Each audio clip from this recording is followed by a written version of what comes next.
earlier, I was like, I don't know if anyone's going to come to this one for tonight. I'm loving this. Just a quick note for anyone that's new. Umbrella term is dementia. Alzheimer's is a type of dementia, the most common type, and a lot of times of what we're talking about is that there's changes going on with the brain. Some of the brain cells have died, and then based on where exactly the cells are in the brain can be there's Alzheimer's, there's frontal temporal lobe, which Bruce Willis has just been diagnosed with.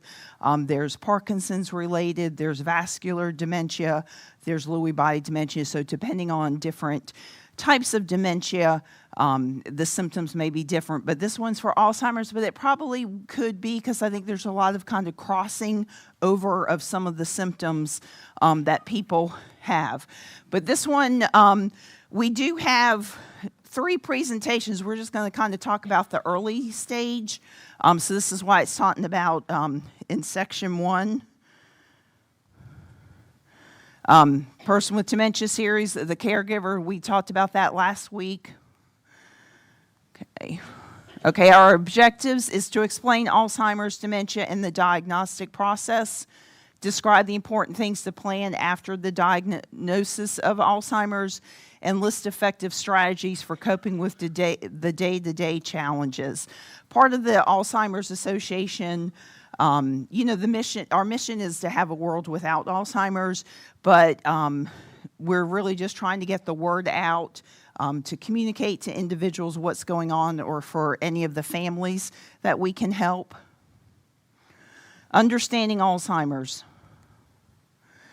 Understanding memory loss. There's normal aging, and a lot of times there's confusion that, I'm starting to forget things, it's just normal aging.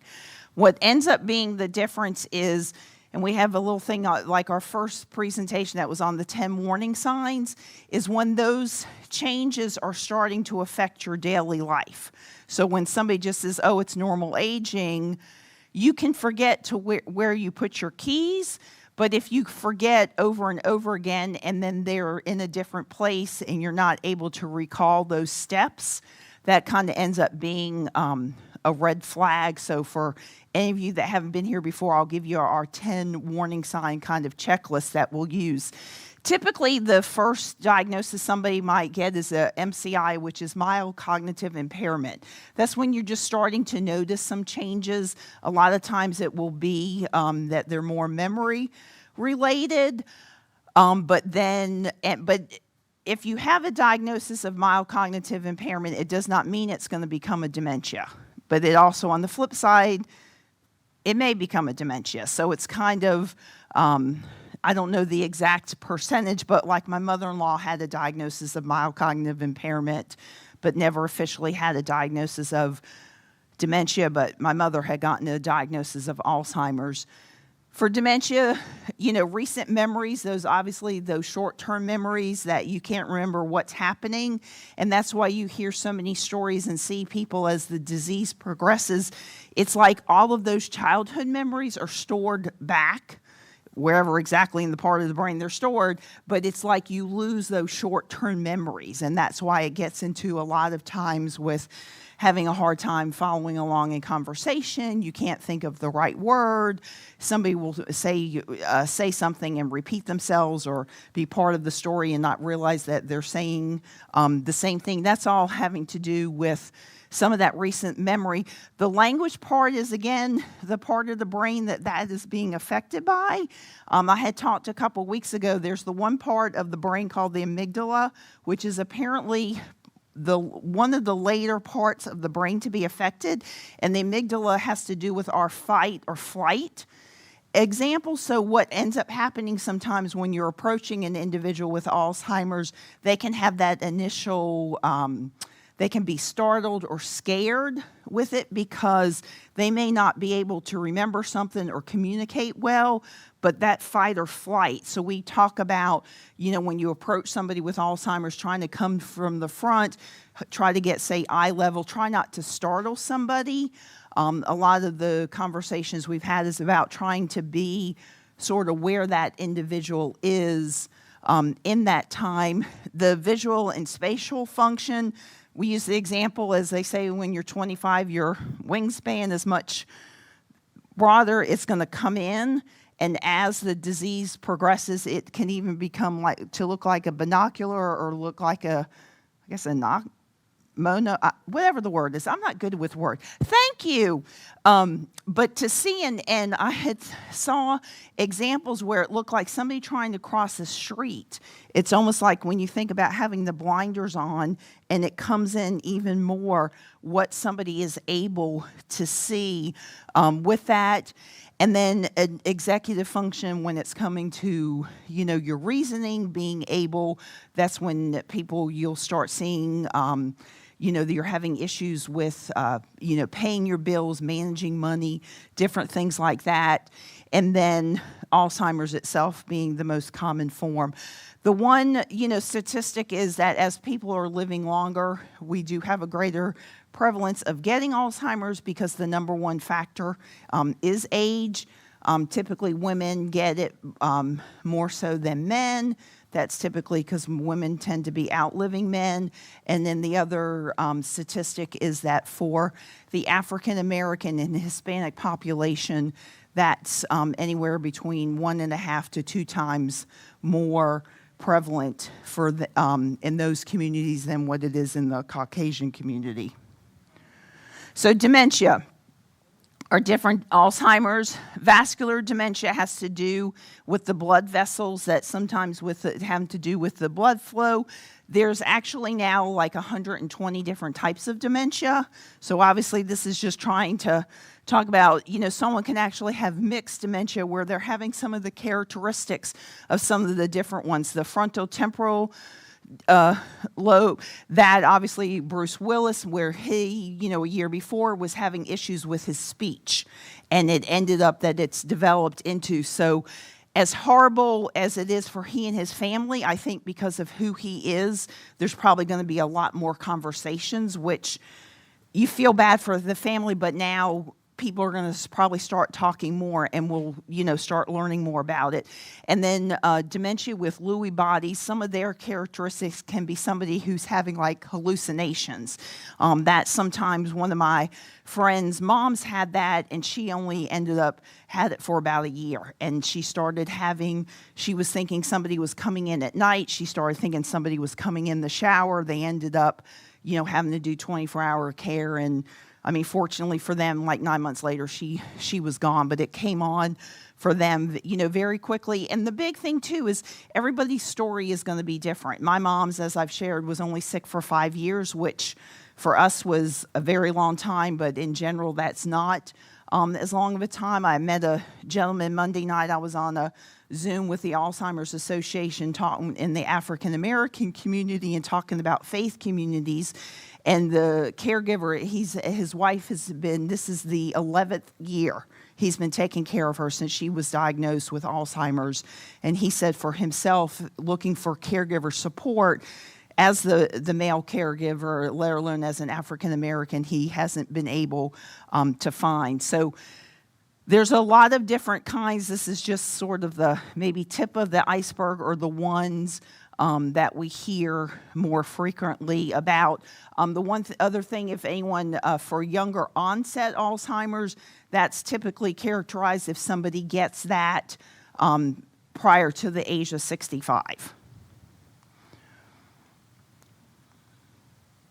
We live in Pittsburgh, Pennsylvania. Now, we moved out there from the West Coast. My wife and I were both employed by the airlines, Pacific Southwest Airlines, and then U.S. Air. And we moved out to Pittsburgh in '93. And as far as the diagnosis goes, I had been a pilot for 30 years for U.S. Airways, and was going through an international training course to fly internationally, and I'd made a couple of crossings of the Atlantic, and was having some problems. So it's calculating simple things like fuel burns. I mean, not to get technical, but you launch across the ocean, you really need to know your fuel situation, and you have checkpoints that predicated fuel burns all the way across, and every so many degrees of latitude you add it up and make sure that your burn is at or better than what you need to keep going. And it's simple math, that just adding and subtracting, and I was having trouble getting the right answers. I was making mistakes with general math and having some memory problems. There's a lot of chatter on the radio, and a lot of it comes in really fast. And we used to joke around that you could read a newspaper, tell a joke, and not miss a radio call, because you could multitask. And I wasn't having problems reading back clearances. And one thing led to another, and I went back for a check ride and failed the check ride. And I'm pretty sure, I think those that were here last week, I think it was the same video, but it's very interesting to think this man's a pilot and he was starting to notice things that he wasn't able to do in his daily job, which is quite scary, to be a pilot. A lot, too, is when you're seeing some of the signs. We talked about trying to, maybe keep a log, be open if there's a, adult child that's hearing about it. For some families, they're very proactive with trying to do something if there is concerns. And then you have families who are more, we don't want to talk about it. Oh, this is not, what's going on. But this is just an example of how he was noticing changes that was happening. He doesn't say it, but I surely hope he didn't get to fly any more planes after this one. Understanding Alzheimer's, the causes and risk factors, obviously the advancing age, typically because people are living much older. We're finding there is, some family history that has to do too, not just with, tie in with the genetics of high blood pressure, cholesterol. If things are you're not having a healthy lifestyle, that there's a greater chance. The one big thing is it's not like all of a sudden one day, oh, I'm starting to have memory issues, it's Alzheimer's. They believe that it's years that the damage starts slowly happening with the tangles of the connections in between the brain cells and the protein deposits that are happening, that those things are happening earlier.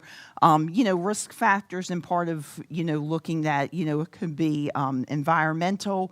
Another one, they're finding for, professional athletes, boxers, football players, any of that, wear and tear on their brain. So there's things, the genetic piece, they don't know. They do have more research with linking genetically for earlier onset Alzheimer's, and I'm not exactly sure why. I think that they've been able to identify the gene that's associated versus what's going on with Alzheimer's. I've got some information, it's talking about, for the Alzheimer's Association or anyone else, the North Carolina Brain Registry, we're trying to do research to try to figure out some of what's going on or why things are happening. Currently, we unfortunately don't have anything we can point to that says you can prevent Alzheimer's disease by doing X, Y, or Z, unfortunately. However, we do have a lot of great research that gives us very important hints as to what might be some tools that we can use, some behaviors, some lifestyle changes, for example. And those include all exercise, of course, physical activity. That is one of the most robust sets of data we have that indicates that it can, the exercise can actually improve your brain health, not only your heart health, but your brain health, and perhaps even delay cognitive decline in our future. The second is, of course, nutritious eating, healthy diets. That means eating certain types of diets, like the Mediterranean diet that has a lot of research behind it, the DASH diet that has been presented many times at the Alzheimer's Association International Conference of Alzheimer's Disease. So these are types of diets that one can incorporate into your lifestyle, but you don't have to do exactly that diet. It doesn't mean that there's one magic bullet or one food you should be eating.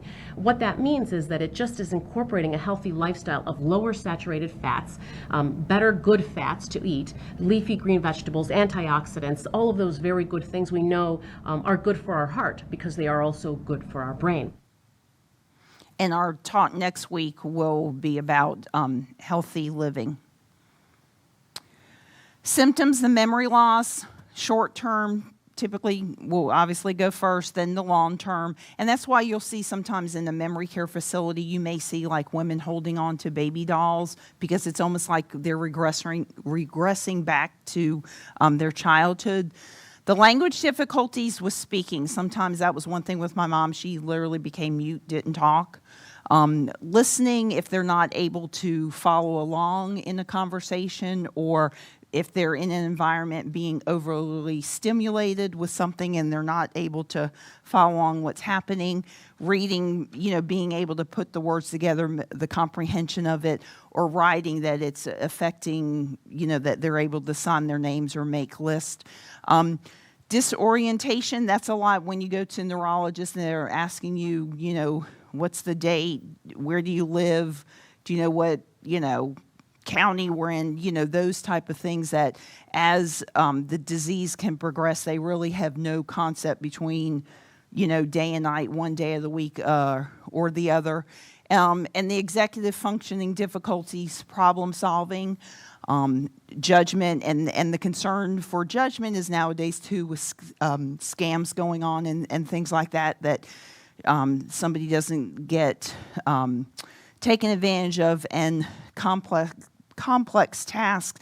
And I think some of the hardest part is when you have an individual who was, the problem solver, or was the communicator who could do complex, the engineer, and they're not able to do some of that it's very, sort of out of character for them.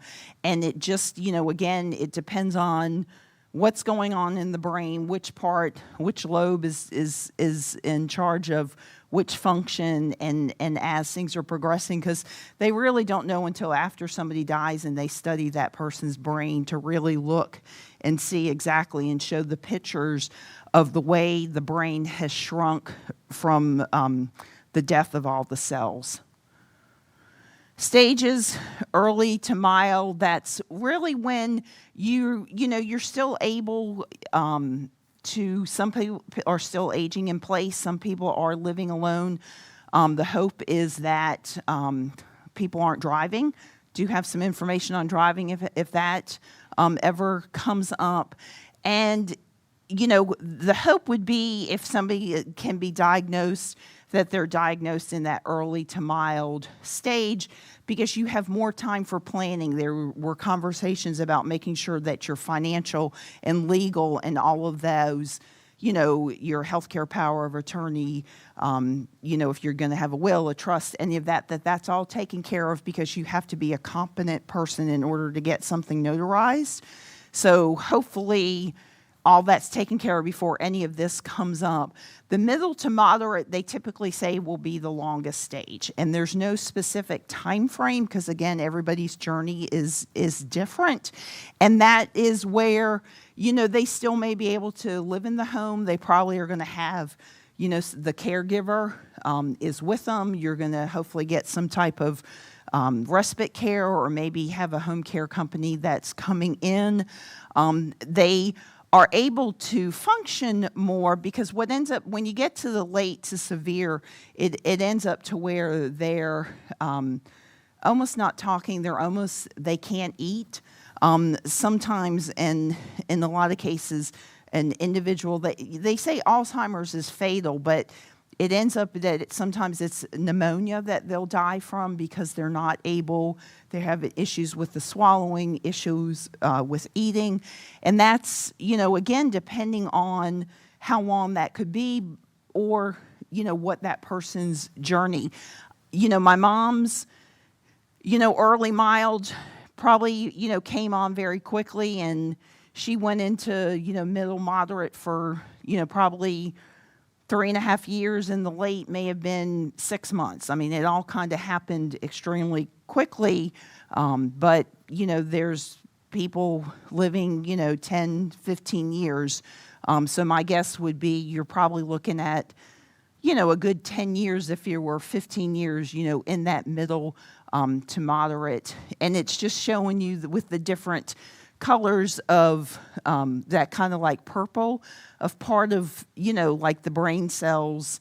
Looks like this is just a side view, but that all these brain cells have died, and everything that's associated with that part of the area is gone. And the unfortunate part is when the brain cell has died, we're not able to get that brain cell back. The importance of a diagnosis is to a physical exam, trying to get somebody's medical history, finding out if there's, any family history of it, your mental status, neurological examination, laboratory test. There's no specific blood test that's going to come out and say this is Alzheimer's.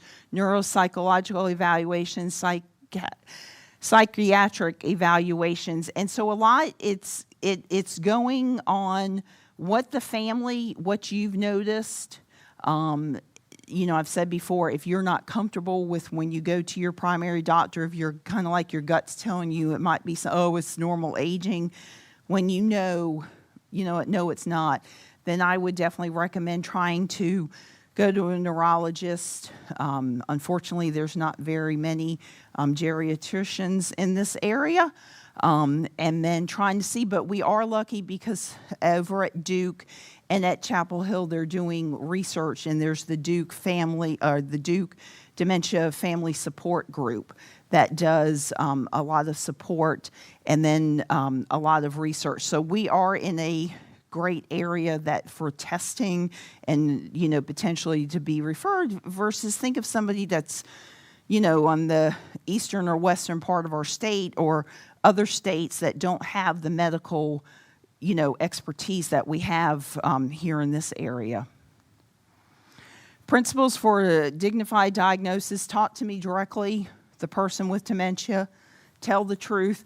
I think sometimes that's really hard because I hear of individuals who it's like they don't want to hear the truth, but they also, you have to realize somebody that's learned that they have dementia could obviously end up forgetting that they have dementia. Trying to test early. It's go to the doctor when you're starting to notice that things are going on so you can get a diagnosis, so you can come to the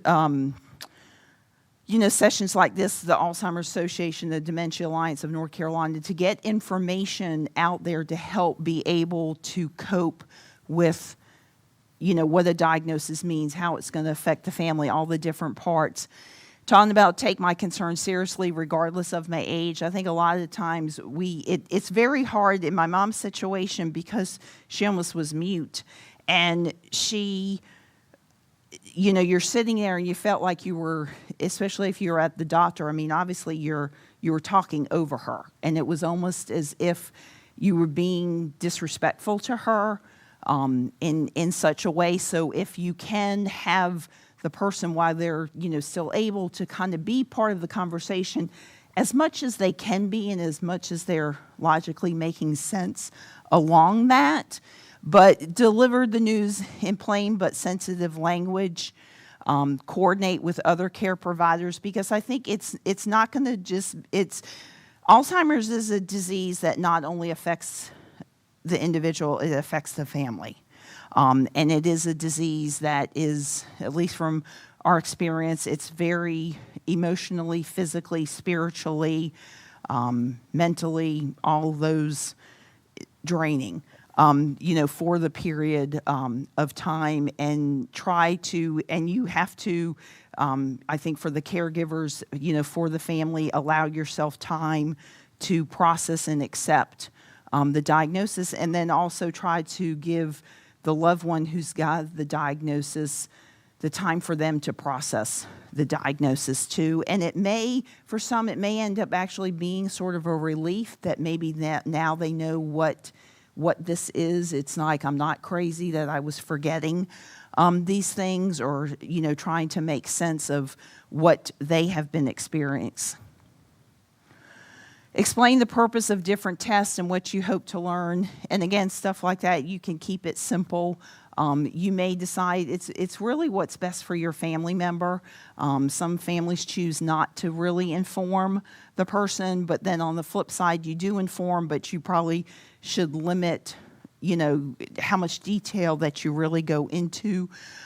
Give them tools for living with the disease. There's a lot of information, on our website, other websites. There's a lot of, and if I remember for next week, I have probably at least a dozen different caregiver books that I've just kind of accumulated over the last couple years and have kind of flipped through different things that there's a lot of resources out there to help families who have gone through this.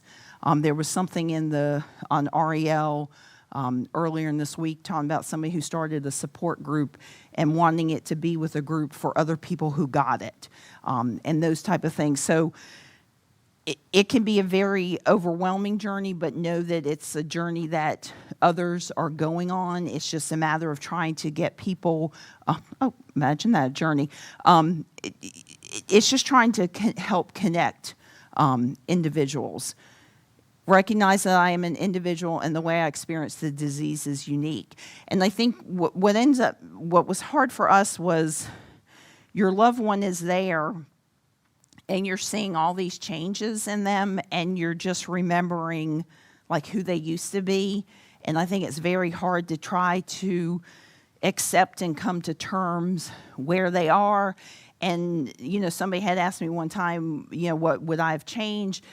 We didn't reach out to anybody. And I so wish, knowing what I know now, it wouldn't have changed the outcome for my mom. It probably would have helped my dad handle things better, probably my brothers too. But just know that everybody's, journey for the family and the way family members react to it may be different. I went to my family doctor of many years. He knew me as a patient, and he also knew me as a nurse because I was assigned to some of his patients and stuff. So he knew that I was a type A personality, and I always had to have things just in order and stuff. So for me not to be keeping things in order was not me. So he did a CAT scan, then he did an MRI. And he told me his mother was diagnosed with Alzheimer's. And he told me when I did the MRI, he said, there's one of three things that's showing up on this MRI. He says, it's either MS and you don't have any muscle weakness, or it's Parkinson and you're not having any kind of shakes. So it has to be Alzheimer's. So he started me on some medicine, and I went along like that for about a year, saying on good days I'd say, no, I really don't have Alzheimer's, and on bad days I'd say, oh yeah, I do. So after about a year, I went to a specialist in Monroe and stuff, and I said, I really need to know, do I or don't I? And he diagnosed me with vascular dementia and Alzheimer's at that time, and he's been my doctor since. And she actually has two different, for the symptoms of what Alzheimer's is versus the symptoms for what vascular dementia is. So she's kind of got two things that are happening at the same time. The hope would be that if she has a diagnosis, she's going to feel empowered of understanding what's going on for her, and that her family, they can get, additional information. And then for her, it's also, we got to see what's going on with Alzheimer's, and we also need to see what's going on with vascular dementia. Living with the diagnosis, how does it feel? Changing expectations and dealing with the stigma. I do think this one with dealing with the stigma, like I said earlier, I think with Bruce Willis, even though it's a different type of dementia, I think we're going to have more conversations about it, that it's going to be discussed. How does it feel? I think it's both for the person, but also, for the main caregiver, especially, if it's a spouse, somebody who's been married a long time, the dynamics of that relationship is going to be changing. And then some with, changing expectations. And we talked about before of trying to be where the person is instead of trying to get your agenda across. I think it was even last week when I said, when they go out for a walk, they are going to almost be childlike and recognize the flowers or something. And if you can try to be where they are at that time instead of being in that hurry to go, you can hopefully be able to enjoy those moments that you can have with them. But there definitely will be, more conversations. As we learn more through research, drugs that are coming out to help with the symptoms, there's definitely going to be more conversations about Alzheimer's and other dementias. I think people don't know enough about the disease, and there should be more awareness going on, and I try and do that every chance I get. And with our radio show, I have people come on, I have doctors come on and talk about Alzheimer's just to try and get awareness. Because there are too many people that still see that as a disgraceful disease, and keep grandma hidden away and those kind of things. So what I try and do is get it more out in the opening and help people feel comfortable talking about it. And my mother belonged to a senior center when she was alive, and I always did programs there for people.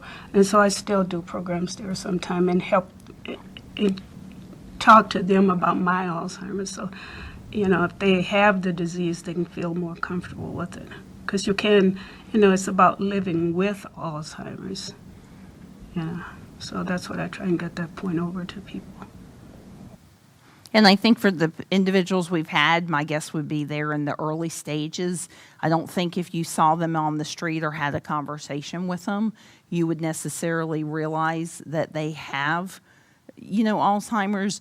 It's not, sometimes people say, oh, it's a death sentence, but, they're still living that they're going to get to do until, yes, things will probably progress and they'll get to a point when they can't, but we don't know that.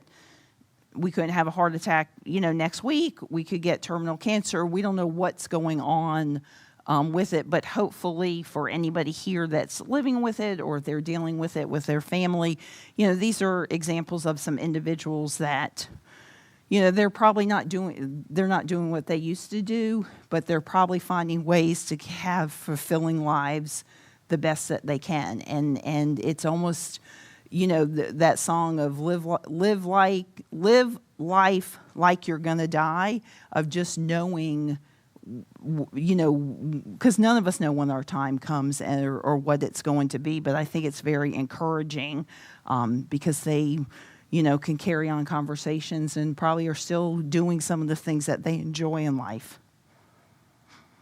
Some people with Alzheimer's say getting a disease can be a relief.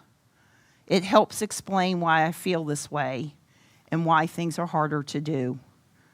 I accept it and I live with it.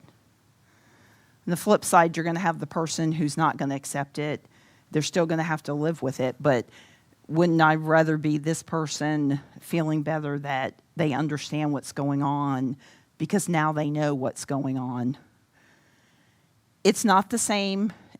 I'm not the same as I was since diagnosis. It's so exasperating. Sometimes my mind goes someplace else. I cannot get a hold of it. But how many times can we not say that for those of us that aren't diagnosed with the dementia, that our mind goes someplace else and we can't get a hold of it? I think sometimes it's not the same. I'm not the same as since I was diagnosed. We all know every day we're a day older. Our bodies physically, mentally, emotionally, we're not able to do what I used to always explain to my mother-in-law, Grandma, what you used to do 10 years ago, you can't necessarily do now. And she never could get on board with where her body was at that time. It's much easier when you have a name for your problem because you know why something is wrong and it's not your fault. And it's the other part with that is then with letting families members know, you can decide with letting friends know. There's, I've mentioned before about the dementia-friendly movement that's trying to happen with getting, businesses more dementia comfortable and understanding for people who have dementia, or families, like for restaurants. They may have you seated in a certain section that's maybe not as loud. It's training of the staff so that they are a little more patient with the individual. So because there's a dementia capable cares movement in North Carolina, and that's part of what their mission is trying to make more communities be more dementia friendly. Things to do now: take time to adjust to the diagnosis. Discuss results of your memory evaluation with your doctor. Hopefully you'll have more than that 15 minutes that we all seem to get. Get a second opinion if needed. I think that's if you're not comfortable with what a doctor is telling you. Ask lots of questions. If you can end up going into those doctor's appointments with your questions or concerns, from the beginning. Call the Alzheimer's Association for information on programs and services. Stay involved in your community. It's tying in with trying to stay active for your brain to stay active. For my mom, it was being put in front of the television, which was basically her babysitter, which there was no stimulation, for her. So trying to be able, at your community here, you have so many great activities that are going on, and even not related to, Alzheimer's, but social isolation is a very big concern in the aging population. And so being able to stay here and stay active is something that's very important. Partnering with your doctor. Make a list of questions. Take a family member or friend. Write down all the changes. List your meds. Schedule appointments at the time you feel you're best. So if they're better in the mornings or in late, early afternoon, schedule the appointments for that. Going down with any changes to find out. And the other part are the Alzheimer's Association. We have an 800 number that's 24/7, and you can call and ask questions. There's clinical social workers that man the phones. And so if there's any situations that are kind of going on or anything that you've got questions about, please call and reach out. At the doctor's appointment, be open and honest. Ask the doctor questions. Ask about medication and treatments. The medicines are there to help the symptoms. It's not going to get rid of the diagnosis. It's not necessarily going to slow the disease. It's just to help with the symptoms. Ask for specifics. Ask until you understand.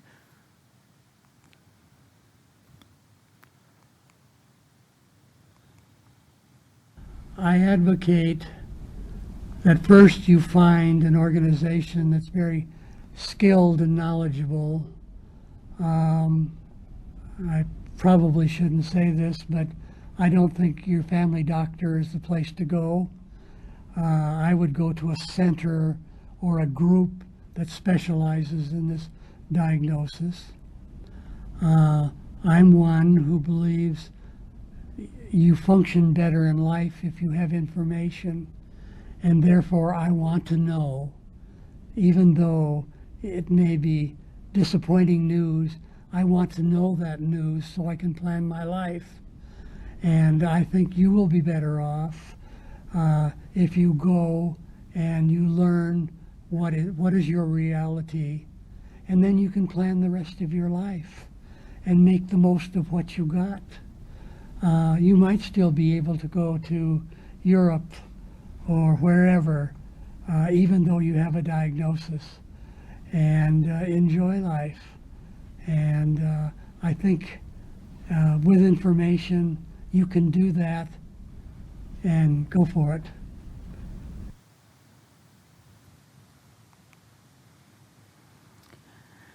The different types of medicines that we have so far. The next group, the I'm horrible with pronunciations. Trying to address the underlying biology behind the disease. Again, not a cure. They're looking to see what is it that, is there going to be anything that they can do to help with the tangles, that miscommunication that's happening, the wiring in the brain, or to look for, with some of the symptoms that things wouldn't be as severe. A lot, it comes down to research with being able to work with individuals that have the disease, work with, family members that see that we can get more types of medication. Behavioral symptoms can include anxiety, depression, agitation, sleep disturbances. Part two with the agitation is because sometimes they're not able to communicate, and so that might, tie in with that fight and flight thing, but also it might be that quick response if they're not able to put into words what they're trying to say to you. Depression, that obviously, is a concern not just for the individual living with the disease, but there's the concern for the family. The sleep disturbances gets a lot of times when they're just, their own clock is off from, mornings to night. And then there's typically for some individuals, sundownings that ends up kind of, 5, 6 o'clock when things can get a little crazy, and wondering if, why all of that is going on for the individual. Some people with Alzheimer's say doctors can be helpful by giving clear information about memory testing, evaluations, and results, by being honest about the diagnosis and periodically discussing the progression of the illness. I would, again, with that, know everyone's journey will be different, so they can sort of tell, there's not a magic 8 ball that they can look into. By staying informed about the latest medications and interventions, by letting me know about the current research and clinical studies. And the big thing is treating me as a person, not a disease. I would, for that one, as the disease is progressing and you go to the doctor, even though your loved one may not be able to really converse and be a lot, still, they deserve the respect and dignity. They are a loved one, and even this may be your doctor that you've had for all those years. If you're not comfortable with how he or she is interacting with your family, you might want to look for somebody else. Things to do now: call the Alzheimer's Association for a list of local doctors, diagnostic centers, and current treatments. Keep a log of medical information, record changes, and share with your doctor. Before each visit, make a list of your 3 top concerns to discuss. Ask my doctor how much he or she knows about Alzheimer's. Consider doing a clinical trial, and bring an updated list of my prescriptions and over-the-counter medications to a doctor visit. Sometimes there's concerns at the beginning of it that there could be a change in a medicine, which then may end up being some changes in memory that is going on.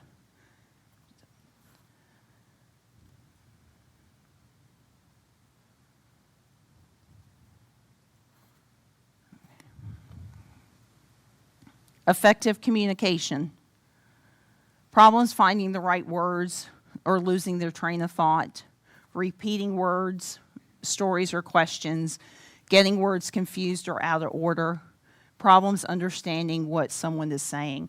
And those can all continue to get worse as the disease, especially, with problems understanding what somebody is saying, they're not able to follow along in the conversation.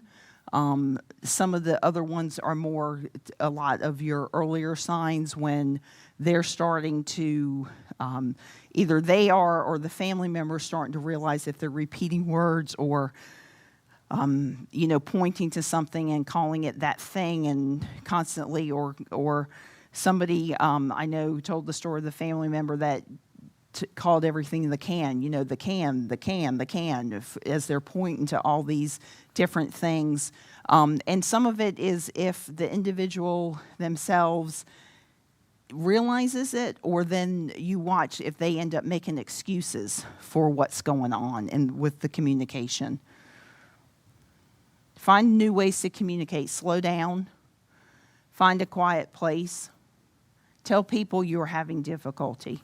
I think that's a big one, but that's also a very helpful tool if we realize that and we're able to tell. And if our loved one's not able to tell, then maybe the family member can tell when something's going on.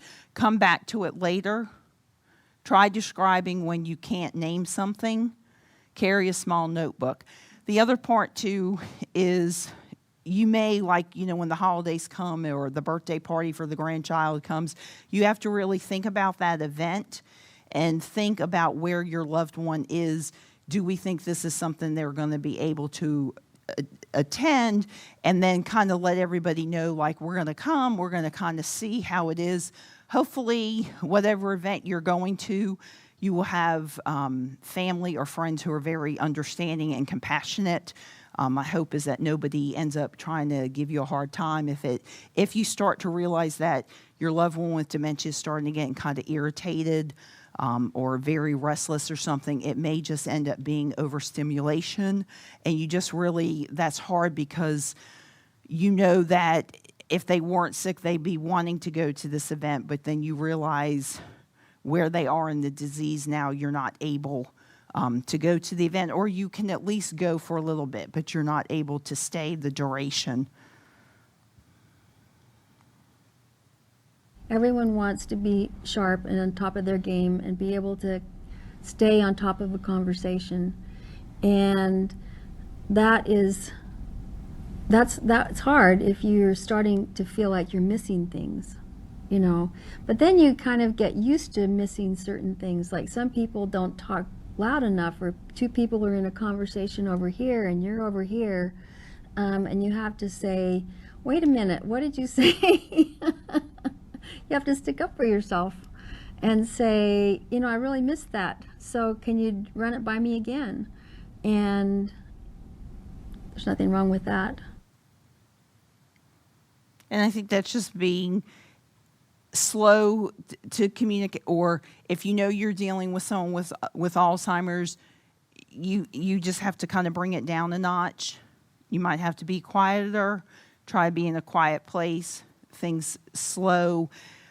If you find yourself being frustrated because they're going to ask the same question over and over, or they're going to repeat the same thing over and over, with having respite, with having tag teams or whatever it is, we have to, as the caregivers, try to remain calm in order to try to help them remain calm. And we can always have the best intentions with that, but sometimes that can be very hard.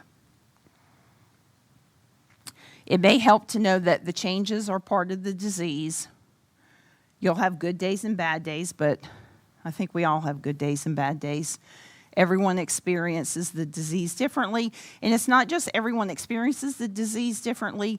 Every family member that's part of that care team, that thing, may experience it different. And just because Joe is reacting this way and Sally this way, we have to be respectful for each of that. The hope is that whoever that primary caregiver is, that all the family members will come and be involved. But for some families, it may just turn out to be too much. But, yes, it is going to affect the person, but it's also going to affect the family. Try different ideas for coping. I've mentioned before, if you as the caregiver, as long as they're not in physical danger, you might just have to step outside for a moment, walk into another room or something. If it's getting to a point, they said take 3 big inhales and exhales and just try to help get you recentered when you're having to deal with somebody. Some ideas will work, some won't. Some may work on Mondays and they didn't work on Tuesdays. Or, what worked in the morning may not work in the afternoon. Another big thing is trying to keep them on a routine if you can, so it can kind of help them hopefully know what to expect and make choices. Be very simple. In the morning, it's either orange juice or grape juice. You don't have to offer more than that. You're not alone. There's over 5 million Americans who have Alzheimer's, and people who understand what you're going through can help you and your family. Some people with Alzheimer's say, it feels good when people listen to you sometimes instead of telling you what to do. Do not keep asking me questions. This frustrates me and makes me feel like I'm being tested. Because I cannot remember does not mean that I am dumb. When I forget, either laugh with me or hug me, but please do not make excuses for me. When you do that, it makes me very angry, and I feel like you don't understand what I am feeling inside. Things to do now: take your time. Tell people that at times the disease causes problems. Concentrating, remembering, and understanding. If you have a problem, let it go, move on, and try it again. I think that, it ties in if we're so used to, if it has to be a certain way. This is teaching us, I've used the example before, it's like when you have toddlers. They teach you so much that you can't necessarily always get things a certain way. There may be something, again, as long as they're not in physical danger, let it go. Write things down, try taking notes, consider new ways to express yourself. Recognize that you are a neurological disease. And as Tippa Snow, who I've mentioned before, always talks about is, it's brain changes. It's what's going on in the brain. Things are changing, and that's why I'm not able to do what I used to do. I'm still me. It's just I come across in a different way. Summarizing, Alzheimer's disease, symptoms, stages, and effective strategies for living with the disease, handling communication, partnering with your doctor, coping with symptoms. Oh, we did. I figured we get our Alzheimer's, our website. It's on all the pamphlets. It's alz.org. The 800 number, let me check my wristband, is 1-800-272-3900. And it's 24/7. They're happy to answer any questions that you have. I don't know if anyone has any questions now. Sure, hang on. Allison, he's got a question. They just like to do the mic since they're recording it. Oh, no. And I'll do the best I can to answer. As long as you're not having me pronounce words, I should be okay. That's not my strong suit. Okay. This question? gentleman right here. Where is it? Right here.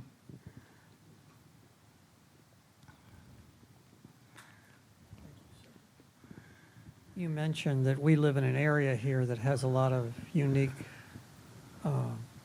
medical facilities and relationships like Duke or UNC or others. Are there ongoing studies? Yes. And things like that they're looking for people that have Yes, these challenges? there's or whatever? the North Carolina Brain Registry. Allison, do you still have that information after like the first one I had given you some of the like Duke dementia, the Brain Registry, because the North Carolina Brain Registry is looking for individuals who, for trying to do clinical trials, like the Alzheimer's Association has their own. The Chapel Hill Duke, what's it called? In Winston-Salem at Wake Forest, the Baptist Hospital, and even East Carolina. Apparently those 4 universities are all working together with doing some kind of research. One thing I do know that they had said is, I guess fortunate for us, that there's a lot of Caucasians that are in the research. So they're trying to reach out to minorities, Hispanics, to get more participants in those cultures. But there are, I'll make sure that Allison gets, but we have, other information that you can look. On the Alzheimer's website, there's one of the the bars across the talks about research, and then you end up putting in your zip code, and it can look to see any research that they have that's going on in the local area. First of all, thank you for being here. Oh, I'm happy to. I'm glad to. I'm I have- hoping to make a difference. I have a lifelong friend who she and her husband have moved to Colorado, and I communicate with her through the telephone. And it is becoming so much more difficult, and her husband will encourage me to call because he says she really enjoys it, and we don't talk. I talk, she yeah. laughs, And- etc. And I am wondering if there's anything as far as the phone conversation. And she'll talk, or she'll stay on the phone, or we'll laugh about something. But do I tell old stories? I was going to say that would be my suggestion is old stories, because that might be something that would ring a bell to her. Maybe it may not be the specifics, or you can say, oh, remember, 20 years ago when we did this, or remember when we lived in South Dakota, or, those type of things. And it may end up being that she's not following along with in the conversation, but some of that's okay. Probably what he is seeing is you talking to her, and he's almost probably seeing like joy that you're bringing to her, because there's part of you're helping her kind of reminisce about things and just to have that connection, and it probably is helping him know that you're reaching out instead of those that don't reach out.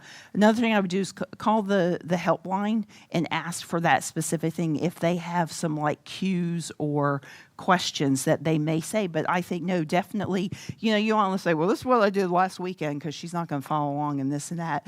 But it could be, it's March Madness. Remember in, 1970 when so-and-so won, or, something, whatever that common bond that you have, or something that she was interested in. Be another thing I didn't mention tonight, but I've meant another thing, music plays such great things. So you may find out maybe there was, she had a favorite singer or something, and maybe you can end up downloading some of their music on your phone and, put her on speaker and say, hey, Alice, I just saw this, my mom loved Neil Diamond. I got this Neil Diamond song. Let's play this, because the thing would be, you obviously couldn't be able to see it, but to see, have you also tried to FaceTime?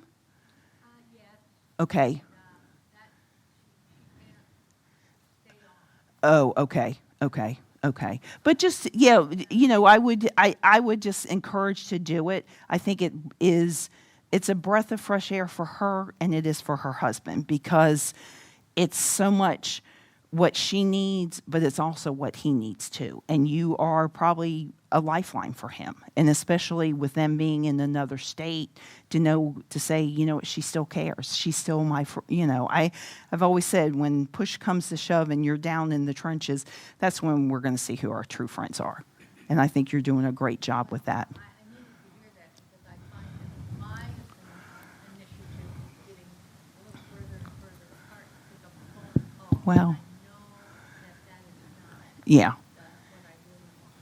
Yeah. And maybe you just end up, for yourself, whether you want to call her weekly or bi-weekly, put a note on your calendar, check, and then look to see, think about some things that she was interested in, and maybe bring that up. Not that she's going to become a chatterbox on it, but it'd be great to know if you could see and hear from her husband, her reaction to that. That's really the big thing, because when you're getting that reaction, then you're touching her. You're not going to be able to tell on this end of the phone, but her husband there in with her is going to be able to see that. And I think that's wonderful, because we forget it's so hard, especially when they're there sitting with us.